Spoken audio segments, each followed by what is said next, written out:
Hi, I'm James, and today we're here together on a subject that may seem challenging, but is totally transformative.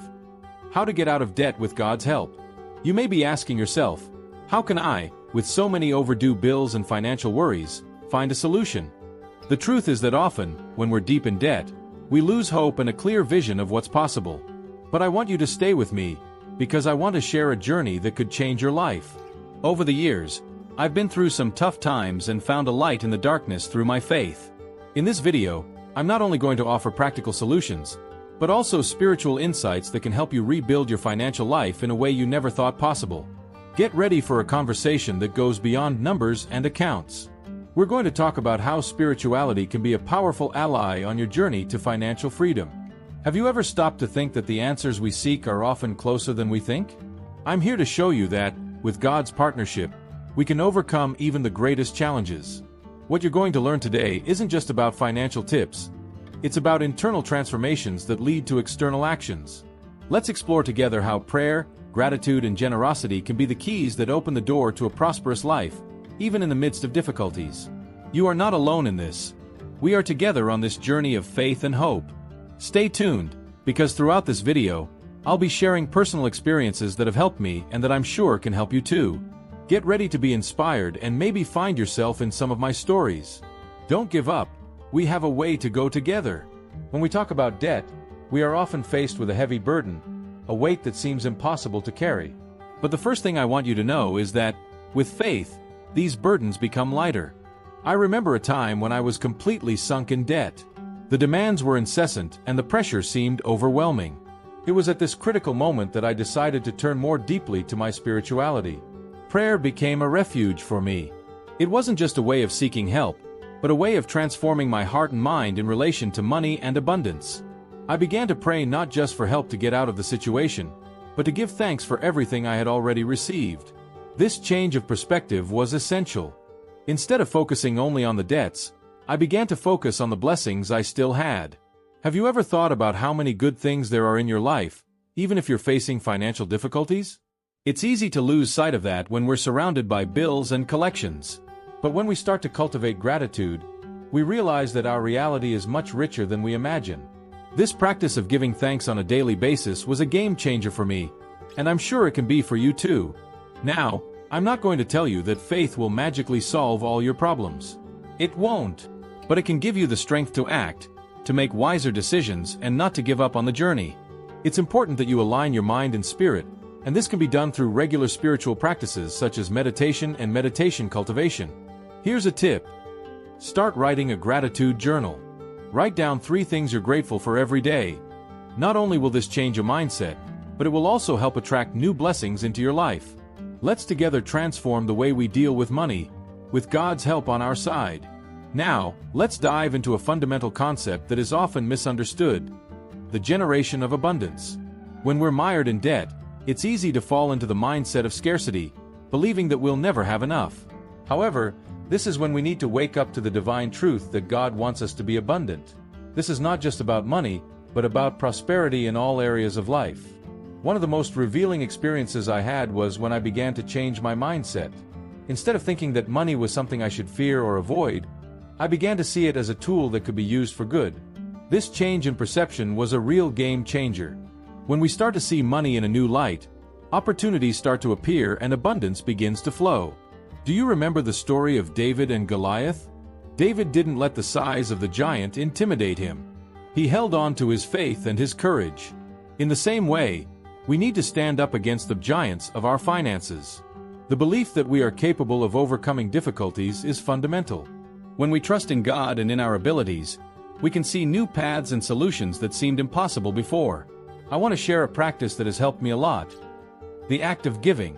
It may seem counterintuitive to think about giving when we're struggling financially, but that's exactly what connects us to abundance. Just like the story of the widow who gave the 2 coins, even in her state of need, the important thing is the intention behind the act. Every time we give, we are affirming that we trust God to meet our needs. If you can't give money right now, start small. Offer your time, your talents, or a kind word. Every act of generosity opens doors to new opportunities. Challenge yourself to find a way to give back, even if it's symbolic, and watch how your financial life changes over time. This step takes courage, but the reward is immeasurable. Abundance begins to enter your life when you start to care, to give of yourself and to believe in divine generosity. Let's cultivate this abundance mentality together. One of the most crucial aspects in the journey out of debt is the power of prayer. We often underestimate the depth and influence that prayer can have on our financial lives. I want to share with you some experiences that have had a significant impact on my journey. When I found myself in difficult financial situations, prayer was not just a request for help, but a deep dialogue with God. Prayer is our direct line to the divine.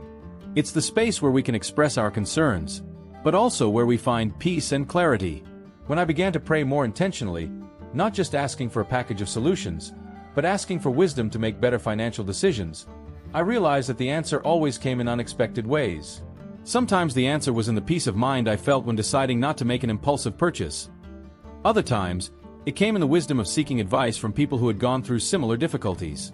One practice that helped me immensely was to set a specific time of day for prayer. I created a mini daily ritual in which I would sit down, breathe deeply and place my financial problems in God's hands. At these times, I also allowed myself to be silent, listening to what He had to say to me. This connection not only gave me comfort, but also guided me to take practical actions that I often ignored. Remember, praying isn't just talking, it's also listening. Often, the answers we seek lie constructively in the little inspirations that arise in our minds. The peace that comes from prayer can motivate us to act more wisely, to ensure that our steps are aligned with God's will. And here's a challenge for you.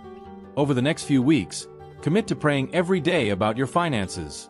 It's not just a request, but also includes gratitude and an openness to listen. Write down the ideas and inspirations that arise during these moments, as they could be the key to the transformation you seek. Prayer, when done sincerely, is a powerful tool for reshaping our reality. Let's embrace this power together. One of the biggest mistakes we make during financial crises is believing that we have to face everything alone. In fact, connecting with a community and those around us can be one of the most powerful factors on the road to financial freedom. The Bible teaches us that where 2 or 3 are gathered in my name, there am I, Matthew 18 verse 20. This divine presence in our interactions is vital and brings support, wisdom, and love. I remember a time when I was struggling to balance the books and the stress seemed unbearable. It was then that I decided to open up to some close people about my situation.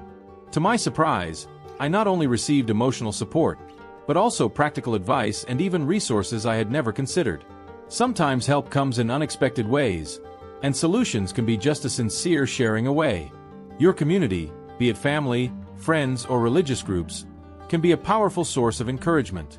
Creating stronger bonds not only brings greater support, but also allows you to learn from the experiences of others. Solidarity in difficult times reminds us that we are not alone.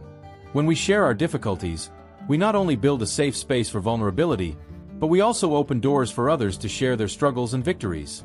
I encourage you to seek out communities that resonate with your values and beliefs. Attend support group meetings, workshops, or even community initiatives that promote financial education. By actively engaging, you will become not only a recipient, but also a giver of support and knowledge. This creates a cycle of generosity and mutual help that is contagious and truly stimulates prosperity among everyone involved. Another powerful strategy is the practice of mentoring, where you can find someone who has already overcome debt or financial difficulties. Learning from the experience of someone who has been through it can provide valuable insights that you might otherwise be slow to discover.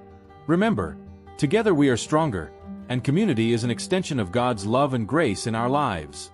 Let's allow ourselves to be helped and to help each other.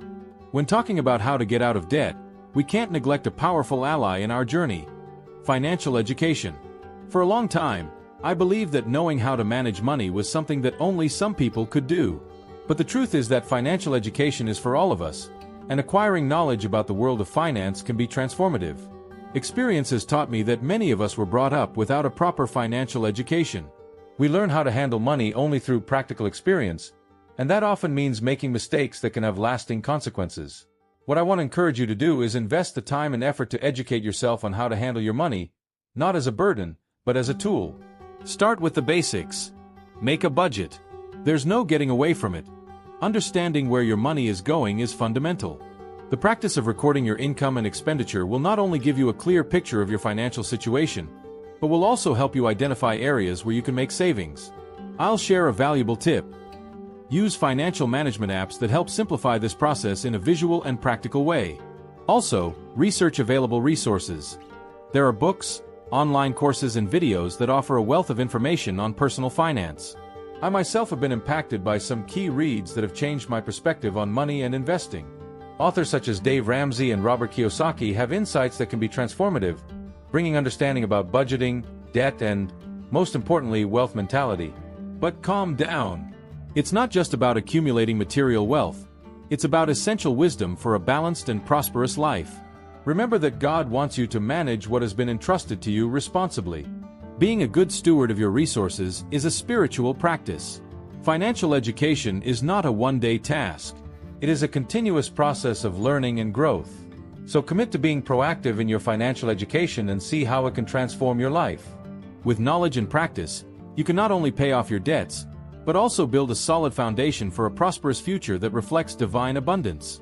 One of the most delicate but extremely important topics on the road to getting out of debt is the practice of financial forgiveness. This may sound like an unusual idea, but the truth is that our debts are often not just numbers on a bank statement. They are linked to emotions, regrets, and even resentment. This happens when we can't forgive ourselves, or even others, for the decisions that led us to our current financial situation. I've been there myself. Dealing with debt can quickly turn into a cycle of guilt and shame. But I realize that true transformation begins when we choose to forgive. The first step is to forgive yourself for past financial mistakes. Remember that we all make mistakes. It's essential to let go of the chains of guilt so that we can move on to a more positive and hopeful future. In addition, if you are in debt to someone, be it a financial institution or even friends and family, it is crucial to seek and find a space for reconciliation. Talking openly with those you owe, and showing your intention to make restitution, can relieve emotional pressure and help you create a plan to resolve these obligations. When we release the weight of resentment, we open up space in our hearts and minds for opportunities for growth and change. Forgiveness is an act of courage and liberation. Think about it. You are allowing yourself to carry an unnecessary burden that only prevents you from reaching your potential. By practicing forgiveness, you create a space for God to work in your life and bring solutions that previously seemed impossible. Invite the practice of forgiveness into your financial life. If you can, write a letter, even if you don't send it, forgiving yourself and letting go of any bitterness about how the financial situation unfolded.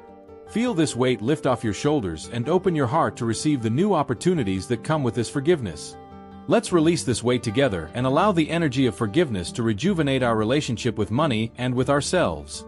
The path to healthy finances also involves emotional healing, and this is a spiritual aspect that we must not neglect. As we come to the end of this video, I want you to remember one thing. The journey out of debt is not a linear path, nor is it always easy, but it is a rewarding one full of learnings. God's help and a connection with faith can transform not only your financial life, but your whole perspective on what it means to prosper.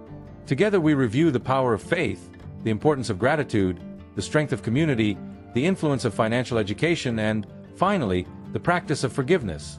Each of these elements plays a significant role in building a healthy and fulfilling financial life. You now have the tools you need to take the next steps on your journey. And remember, you are not alone in this process. I want to encourage you to incorporate these principles into your daily life. Make prayer a constant practice. Always seek to learn more about finance and surround yourself with people who inspire you. And above all, don't hesitate to practice generosity and forgiveness, both to yourself and to others. The transformation you want is possible, and it's important that you believe in it. Remember that every little step counts. Start implementing these ideas in your life and watch how things start to change. Don't be discouraged by setbacks. They are part of the journey. Keep going and trust that God is by your side, guiding your every step. To conclude, I want to leave you with a message of hope. Change is a journey that begins in the heart. You have the power to redefine your relationship with money and build a prosperous future. So, as we close this video, I invite you to take a step of faith and act with confidence, knowing that this journey is not only possible, but also profoundly transformative. Thank you so much for being here with me today. May God bless you abundantly on your journey to financial freedom.